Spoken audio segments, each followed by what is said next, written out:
with coverage you can count on. This is the Eerie News NOWCAST.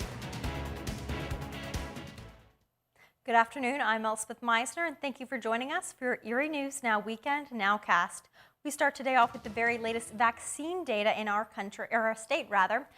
Throughout the state of Pennsylvania, nearly 25% of Pennsylvanians are vaccinated in Erie County, that is. That's due to over 1,300 people getting their vaccine within the last day.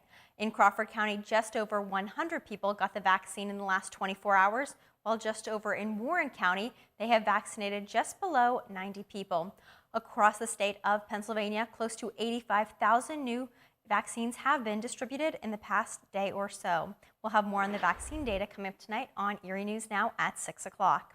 After seeing those latest numbers, it's clear that mass vaccination clinics are more important now more than ever. Our Kristen Allen visited Martin Luther King Center's clinic yesterday, where they focused on vaccinating communities of color. Take a look.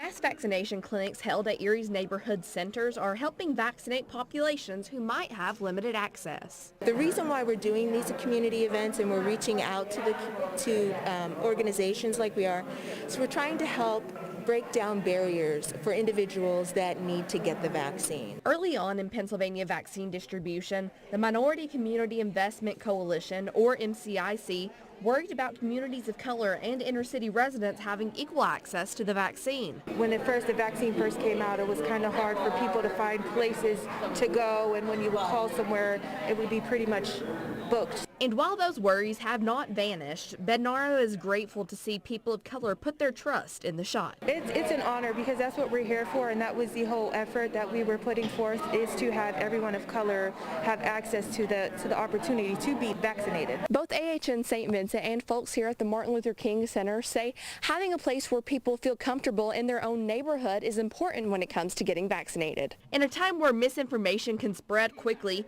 both organizations say people are more likely to put trust in those they know. They have that trust and respect so that they can talk to individuals, and if they are finding there is hesitancy, they can tell them that it's safe and effective, and they trust the people that are in their community. And if the times of these vaccination clinics don't match your schedule, AHN says there's still plenty of opportunities to get your shot. Very important that we continue to fill these schedules and make sure that folks have the opportunity to receive the vaccine so that we can bring this pandemic to an end. Kristen Allen, Eerie News Now.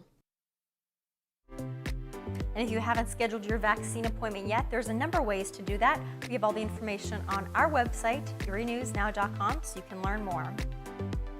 Turning now to local news and local events coming up today in our region. It's been a busy day at the Bayfront Convention Center and the Sheraton Hotel. There's two big events going on. First, a bridal expo happening at the Bayfront Convention Center all day. Now, you do have to register in advance for it, but it is important to go if you're planning a wedding. This could be a stopping ground for you, especially if it was delayed due to COVID-19.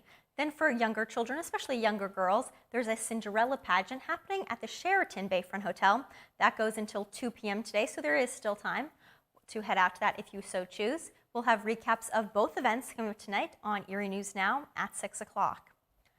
And to more news around our region today, there is some exciting news for restaurant lovers out there.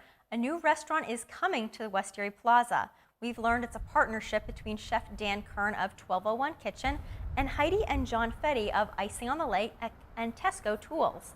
According to a Facebook post put out by Kern, the two have shared a love of food, drink, and hospitality in Erie for the past 3 years. Kern said they searched for a while to find a perfect place to create a restaurant without limitations. Turns out that's in the heart of the West Erie Plaza. Right now, he's not saying yet the name or the concept of the restaurant, but he did say it is set to open this coming fall, so something to look forward to in the upcoming months. And speaking of upcoming months, a sure sign that summer is around the corner, baseball season. And calling all baseball fans and Seawolves fans, single game tickets will go on sale tomorrow. This Erie Seawolves will be selling single game tickets starting at noon. Ticket sales will only be for games in the month of May, and the staff is encouraging you to buy them online rather than in person. But a chance to sell tickets is a welcoming sight for the Seawolves staff, who say this is off to a great year so far, and they hope it's going to be an exciting one too. We can't wait to get fans back in this facility, brand new facility this season. And like we've been telling people, the only thing that's the same are the actual seats in the seating bowl. So it's going to be a new experience for fans of the ballpark this year. And we're just happy to be able to say tickets are on sale and we're playing baseball in a few short weeks. Our Kristen Allen will have a look at what UPMC Park looks like coming up tonight at 6 o'clock. But if you are in search of a job, the Seawolves will be having a job fair this Tuesday for anybody seeking game day positions. And as you make your Sunday plans or go about your Sunday, something you might want to consider on this beautiful Sunday right now is the Eerie Zoo. And yesterday they were very busy with a lot of people coming out to celebrate the planet.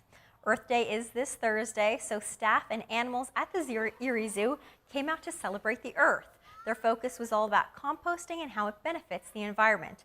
There were stations throughout the Eerie Zoo with information on how composting benefits the planets, the animals, and all of us too. They also showed families how easy it is to do composting in your own home. Plenty of visitors enjoyed the lessons throughout the day as well as the outdoors and seeing some of the Eerie Zoo animals as well. And that does it for your Eerie News Now Weekend Nowcast. Thanks so much for joining us today. Be sure to tune into Eerie News Now tonight at 6 for all the latest news, weather, and sports. Have a great Sunday.